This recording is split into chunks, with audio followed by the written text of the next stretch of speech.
साथियों, आज हमारे साथ एक किसान परिचर्चा में भाग लेने के लिए भारतीय किसान मजदूर संयुक्त यूनियन जनपद बागपत के जिला अध्यक्ष वरुण कुमार शर्मा जी हैं। और वरुण कुमार शर्मा जी एक बड़े औद्योगिक संस्थान में अभियंता थे, इंजीनियर थे, नौकरी करते थे, बहुत अच्छा उनका पैकेज था। लेकिन चूंकि वो किसान के बेटे हैं तो उनके मन में कहीं ना कहीं एक टीस थी कि वो देश के, इस प्रदेश के किसानों की लड़ाई लड़ें, क्योंकि वो अपनी मेहनत पे खेती बाड़ी करते हुए उन्होंने अपने पिता को देखा, खुद भी खेती की और मेहनत करते हुए जो है इंजीनियरिंग की, उसके बाद तमाम कंपनियों में नौकरियां की। लेकिन इतना सब के बावजूद वो अपने मन में जो टीस थी वो हमेशा उन्होंने बनाए रखी। अब जब पूरा देश, पूरी दुनिया बंद थी, लॉकडाउन था, तमाम मोटर गाड़ियां बंद थी, फ्लाइटें बंद थी, ट्रेनें बंद थी, बड़ी बड़ी गाड़ियां जो 10-10 करोड़ की हैं, हमर हैं, BMW हैं, चाहे किसी भी कंपनी की हैं, सब खड़ी हुई थी, कोई चलायमान नहीं था। लेकिन उस कोरोना काल में भी इस किसान ने अपनी बैलगाड़ी चलाई, भैंसा बुग्गी चलाई, ट्रैक्टर चलाया, फसलों की कटाई की, अनाज पैदा किया, अब धान की बुआई में लग रहा है। लेकिन इतनी तमाम मेहनत के बावजूद भी अब जैसे कि केंद्र सरकार ने कहा कि हम 80 करोड़ लोगों को खाद्यान्न उपलब्ध कराएंगे, वो 180 करोड़ लोगों को जो खाद्यान्न पैदा किया इसी धरतीपुत्र किसान ने किया। लेकिन इस धरतीपुत्र किसान की स्थिति सबसे खराब है। तमाम सरकारें आती हैं केंद्र में, राज्य में, वो कहती हैं कि हम 14 दिन में गन्ने का पेमेंट दिलाएंगे, हम आपकी फसलों का वाजिब मूल्य दिलाएंगे, और उसी नाम पे हमारी वोटों को ठग कर ले जाती हैं। आखिर हमें मिलता क्या है? इसी बात पर चर्चा के लिए आज हम वरुण जी को आमंत्रित किया है और मैं उनसे कुछ सवाल करना चाहता हूं। तो वरुण जी, आपका बहुत बहुत स्वागत है। धन्यवाद। मेरा पहला आपसे सवाल यह है, किसानों के हालात इतने खराब हैं, आपका इस बारे में क्या कहना है? नमस्कार साथियों। और जी, इसके बारे में मैं एक ही बात कहना चाहूँगा जो कि बड़ी स्पष्ट है कि जो किसानों के हालात है, जो उनके मेन तो आर्थिक हालात हैं, उसका जो सबसे बड़ा कारण है वो जो मौजूदा सरकार है हमारी केंद्र की, वो है। दरअसल जो मौजूदा सरकार है वो उद्योगपतियों की सरकार है और सरकार नहीं चाहती है कि जो किसान है उसके आर्थिक हालात सुधरें।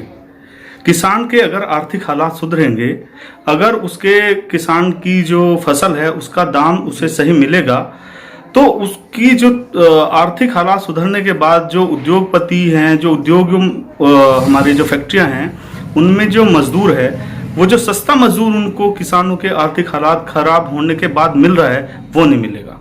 दरअसल है क्या अवध जी, जो MSP है, किसानों की फसलों का रेट है, किसानों की समस्याएं हैं, उनको सरकार सिर्फ और सिर्फ चुनावों का मुद्दा बना के रखना चाहती है। उसका कोई भी वो हल नहीं करना चाहती, समाधान नहीं करना चाहती है। अगर उसका समाधान वो करेंगे तो जो इलेक्शन में उनके मुद्दे हैं वो मुद्दे कम हो जाएंगे। वो मुद्दे वही रखना चाहते हैं, कोई हालात में सुधार नहीं करना चाहते हैं, उद्योगपतियों को पूरा सहारा देना चाहते हैं। जी जी, बहुत धन्यवाद। मैं इसी के साथ जानना चाहूंगा कि आखिर ऐसा करती क्यों है सरकारें? उसका कारण स्पष्ट है बिल्कुल, जो जैसे कि हम पहले भी चर्चा कर रहे थे कि ये जो मौजूदा सरकार है उद्योगपतियों की सरकार है। अगर किसान के आर्थिक हालात सुधरेंगे तो उसका बेटा पढ़ लिख के, जो कि एक किसी फैक्ट्री में जाके जो नौकरी करता है, वो अपने घर पे, अपने खेत पे कोई छोटा मोटा उद्योग लगा के, कोई छोटा मोटा कारोबार करके रोजगार का साधन अपना जुटा सकता है और भी कई लोगों को रोजगार दे सकता है, जिससे कि जो फैक्ट्री में वर्कर जो काम कर रहा है, जो सस्ते में वर्कर काम कर रहा है, वो फैक्ट्री में उद्योगपतियों को फिर वो नहीं मिलेगा सस्ते में। जो उन्हें लाभ मिलता है वो लाभ उनका कम हो जाएगा। तो सरकार और उद्योगपति की ये जो मिली भगत है, जो किसान को आर्थिक रूप से कमजोर करने की उनकी पूरी मंशा रहती है। और जी सबसे बड़ी बात यह है कि सरकार भी उद्योगपतियों का ही सहारा, वो साथ देती है इसमें। उसका कारण है, देखो किसान के पास तो प्राइवेट जेट नहीं है, किसान के पास हेलीकॉप्टर नहीं है, वो सब है उद्योगपतियों के पास में, जिसको सरकार के मंत्री हैं इस्तेमाल करते हैं। अब जब उनके प्राइवेट जेट उनके हेलीकॉप्टर इस्तेमाल करेंगे तो उन्हीं का ही साथ देंगे, किसान का थोड़े देंगे वो। जी जी जी जी बिल्कुल आपने सही कहा। और वर्तमान सरकार पे तो ये आरोप भी है, तमाम राजनीतिक दल, विरोधी दल, सामाजिक संगठन, किसान संगठन आरोप भी लगाते हैं कि ये अडानी अंबानी की सरकार है। इसी के साथ मैं एक सवाल आपसे एमएसपी पे पूछना चाहूंगा। मौजूदा केंद्र सरकार के काबीना मंत्री हैं, उनका कहना है कि हमारे जो एमएसपी है, जो भारत के किसानों की जो एमएसपी है वो अंतर्राष्ट्रीय बाजार भाव से ज्यादा है। तो आपका इस बारे में क्या कहना है? क्या वो मंत्री महोदय सही बोल रहे हैं? अवध जी, वो मंत्री महोदय बिल्कुल सही बोल रहे हैं, और वो चाहे उद्योगपति हो चाहे किसी मिल का मालिक हो, वो यही बात कहेगा अगर एमएसपी बढ़ेगा तो उनको लाभ कम हो जाएगा। और जिन मंत्री साहब की आप बात कर रहे हो उनकी तो खुद कई मिलें हैं, तो वो तो चाहेंगे ही नहीं कि किसान की एमएसपी बढ़े और उद्योगपति या मिल मालिक का मुनाफा घटे, क्योंकि अगर एमएसपी बढ़ेगी तो मिल मालिक का तो मुनाफा घटेगा। तो वो बिल्कुल सही कह रहे हैं, और जो सरकार है ये वो बिल्कुल वही बोलती है जो वो बोल रहे हैं, क्योंकि उन्हें किसान के आर्थिक हालात के सुधार करने में कोई भी दिलचस्पी है ही नहीं। आपने सही कहा, आपने आरोप लगाया, सही कहा, लेकिन अब मैं जानना चाहूंगा कि इसका समाधान क्या है आपके पास? अवध जी, इसका एक ही समाधान है।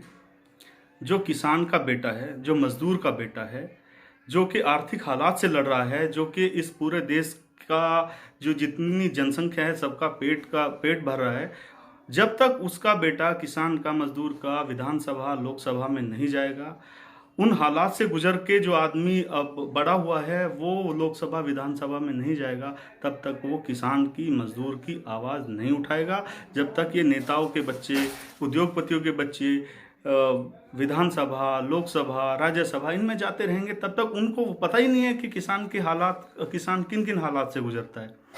तो जब तक ये नहीं जाएगा मजदूर का बेटा, जब तक किसान का बेटा नहीं जाएगा विधानसभा लोकसभा में, तब तक नहीं। इसलिए सभी किसान भाइयों को मैं तो आपके चैनल के माध्यम से ये बोल करना चाहता हूँ, किसान भाइयों को, मजदूरों को, सबको मिलके अपने बच्चों को तैयार करना चाहिए। अपने जो किसान के बच्चे हैं, मजदूर के हैं, उनका लोकसभा विधानसभा के जब इलेक्शन होते हैं तो उनको ये देखना चाहिए कि उनके आवाज़ उठाने वाले जो हैं वो वहाँ पे जा रहे हैं कि नहीं जा रहे हैं। ये समाज की जिम्मेदारी है, किसानों की जिम्मेदारी है, मजदूरों की भी जिम्मेदारी है।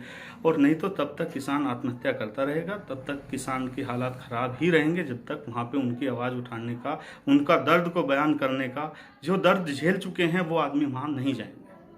तो सीधा सीधा आपका एक तरह से ये कहना है, किसानों के लिए एक संदेश है कि जब तक उनके प्रतिनिधि संसद और विधानसभा में नहीं पहुंचेंगे तो उनकी लड़ाई नहीं लड़ी जाएगी। नहीं। उन्हें अपनी लड़ाई लड़ने के लिए अपने प्रतिनिधियों को, अपने बेटों को, या खुद भी संसद में और विधानसभा में अपने प्रतिनिधियों के रूप में भेजना पड़ेगा।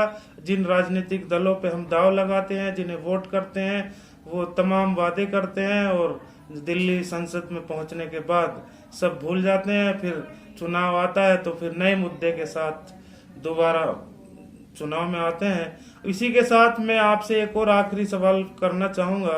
अब सरकार के इस अड़ियल रवैये के विरुद्ध, जो सरकार अड़ियल रवैया अपनाई हुई है, डीजल पेट्रोल के दाम प्रतिदिन बढ़ते हैं, और डीजल वो वस्तु है जिसके महंगा होने से तमाम चीजें महंगी हो जाती हैं। अब जैसे धान की रोपाई चल रही है तो उसमें हिंदुस्तान जो है कृषि प्रधान देश है, लेकिन बहुत सी जगह ऐसी हैं जहाँ नहरों और ट्यूबवेलों से सिंचाई नहीं होती है। वहाँ आज भी पंपिंग सेट से सिंचाई होती है और पंपिंग सेट डीजल से चलता है। तो पहले इतनी महंगाई है खाद की, तमाम चीज़ों की, अब डीजल और महंगा हो गया। अब सरकार से तमाम, कांग्रेस पार्टी ने भी मांग की थी, समाजवादी पार्टी ने उत्तर प्रदेश में मांग की थी कि डीजल की कीमतों को कम किया जाए। तो अब मेरा आपसे पूछना है कि आगे की आपकी इस किसान विरोधी जो रवैया सरकार का है, इसके लिए आपकी क्या रणनीति रहेगी? अब हमारी सरकार के जो किसान विरोधी रवैया है उसके खिलाफ ये रणनीति रहेगी कि हमारे जो संगठन है भारतीय किसान मजदूर संयुक्त यूनियन, वो जिस भी प्रदेश में या केंद्र में केंद्र का जब इलेक्शन होगा सेंटर का, तब सरकार का विरोध करेगी, पूरी मजबूती के साथ करेगी। अभी जैसे बिहार में इलेक्शन है आने वाले टाइम में, तो हम, क्योंकि अभी तो कोरोना टाइम चल रहा है, तो हम ज़्यादा लोग वहाँ इकट्ठे नहीं होते हैं और ज़्यादा लोगों से संपर्क भी नहीं कर पाते हैं। तो चैनल के माध्यम से, यूट्यूब के माध्यम से या फेसबुक के माध्यम से सरकार, जो किसान हैं उनमें जागरूकता फैला रहे हैं। सरकार की जो किसान विरोधी नीतियां हैं उनको लोगों तक पहुंचा रहे हैं, लोगों को जागरूक कर रहे हैं कि किसान मजदूर के कितने खिलाफ है ये सरकार। और जो वहाँ पे इलेक्शन होंगे, इस बात का जवाब जो किसान के विरुद्ध सरकार जो कर रही है, जो किसान का शोषण कर रही है, उसका जवाब हम आने वाले टाइम में बिहार के इलेक्शन में देंगे। और सभी से मेरी ये अपील है, पूरे देश के किसानों से, मजदूरों से, कि वो मिलके हमारा साथ दे, हमारे साथ जुड़े। हमारे जो भारतीय किसान मजदूर संयुक्त यूनियन है, इसका पूरी तरीके से साथ दे, इससे जुड़े और हम सरकार का पूरा विरोध करेंगे।